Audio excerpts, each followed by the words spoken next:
What's up, dudes? Tonight we're gonna see how quickly we can throw this 2.5 back together that we blew apart, clean, polished, and now is ready to throw back together.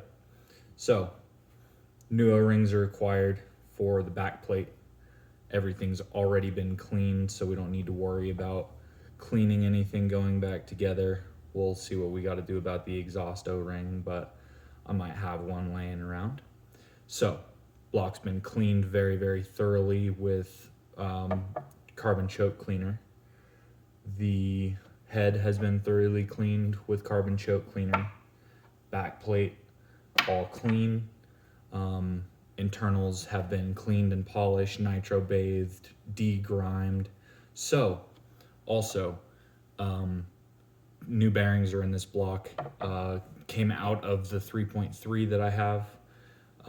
Boca bearings went in there, and I'm just reusing these because this is I'm trying to make this like a free motor, a budget, like borderline free motor. So here we go. First up, got your block, nicely cleaned. Start with after run oil on these bearings.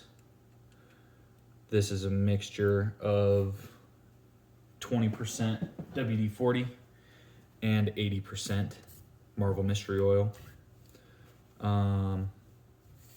It's very cheap in comparison to the rest of after run oils. So, little dab.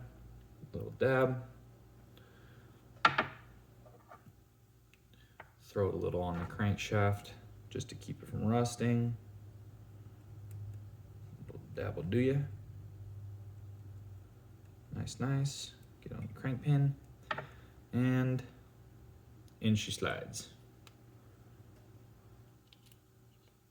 All the way down. Cool. Next up, piston. Long side of the skirt to the exhaust port. In it goes. And you just got to get the end of the connecting rod over the crank pin. It's a little bit of a fiddly process, but if you do 2 or 3 of these right in a row like I've been doing, then you kind of figure out the angle of the dangle to make it all happen. Just like that. On we go. Bang, bang. Piston in there. While we're here, put a dab on the crank pin now that the piston's on there again. In goes the sleeve. Line the top of the sleeve up with the pin in the block and situate your piston correctly so they slide together. They find a happy spot eventually. Slide her down, and we're home. Right now, we'll do another dab of the after run oil for some lubage when it fires up for the first time. Cool. Next, we'll throw the cooling head on. Make sure your fins are oriented correctly. Let's see. Nope. Go like this.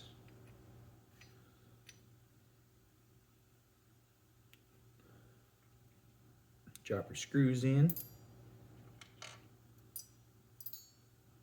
Star pattern, always the move. I'm missing a screw for this particular motor for this reason or that reason. I'm unsure. But it's just a screw that I'm sure I can find another one of. Get another one of, whatever I need to do. So spin them all down, pull it up tight in a star pattern, and you just want this to begin slipping in your fingers. I'm just being dumb today, I guess. There we go. Trying to do this fast, man. Okay, 1.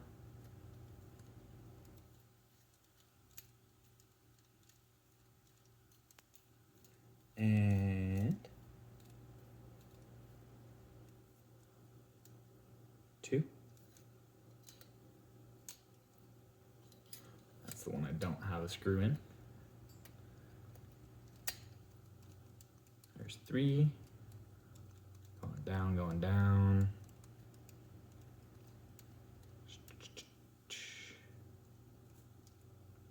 Happy Sunday. Fucking Broncos won. That was a bit of a surpriser against the Dallas Cowboys. They're doing very well this year. And my coworker listens to them all day, or listens to the Dallas Cowboys podcast all day, every day. So apparently I pay attention to the Cowboys now. Let's see if I can find a screw quick. None of those are looking too promising. And we'll just deal with it for the moment.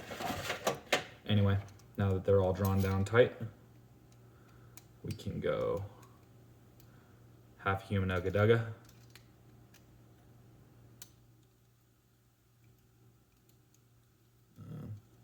That's the blank hole.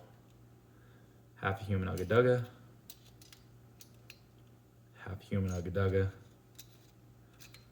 And one more. There we go. Cooling head installed. Next up, back plate. Set her right up to the top of the stroke. Put our clean back plate on. We'll make sure we got this new O-ring on there. This is a process you do dry. Otherwise, it's just too slippery and you'll never get anywhere. So on we go, get her in the groove. And now that that's there, oil. Don't go in dry. Blow a seal. Oil. And we try to align the crankshaft with the starter. A little bit tricky, but I think just made it happen. Cool. On that goes. 1, 2,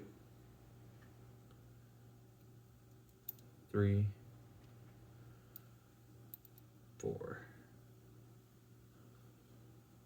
There it is. And this is a sealing surface and it's metal on metal, so we will once again go in a crossing pattern, star pattern, whatever you want to call it. Snug them all first.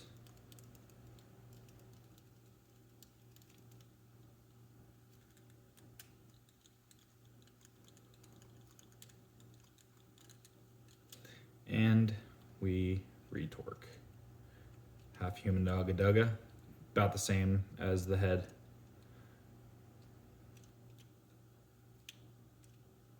All it needs to be.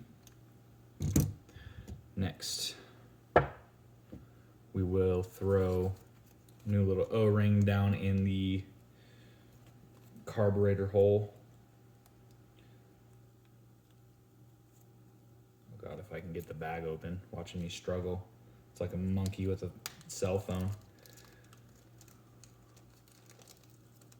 There we go. Traxxas carburetor rebuild kit, cheap as fuck. Buy one, it's worth it. And this is one of those fiddly processes as well. As soon as you get it started though, it kind of goes in there very nicely. It's fitted to the hole, so she just pops in there real nice. Real nice like.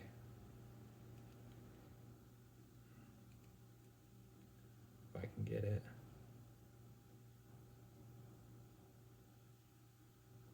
God damn it. Let's see.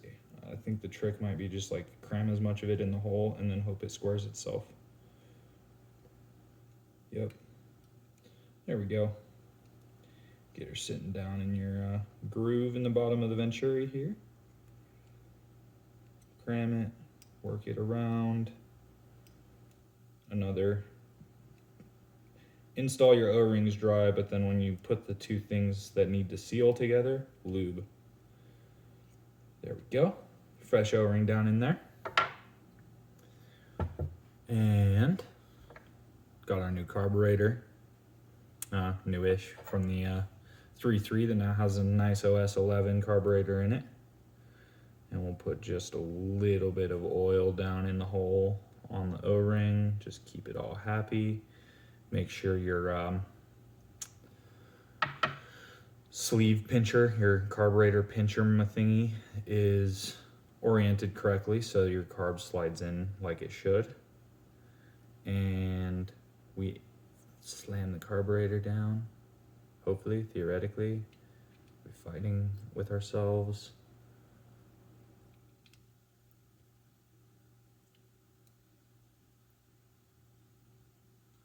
There we go. Go through your home, man. Don't you want to go through your home? There we go. Just like that. Cool. Cool, cool, cool. Keep it right about 90 degrees till we put it in the car, and we can make an adjustment if we need to at that point. Push it down. Give her the 1, 2, 3. Make it nice and tight on that one. And then all we've got now is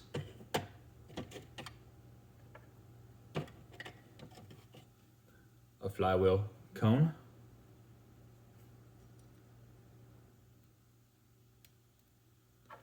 a flywheel, a nut,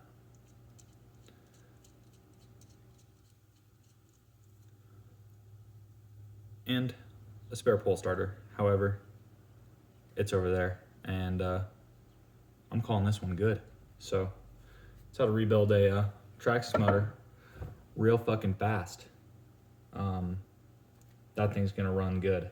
It's already feeling way more butter than when I took it apart, and it's gonna be sick. Catch you in the next one.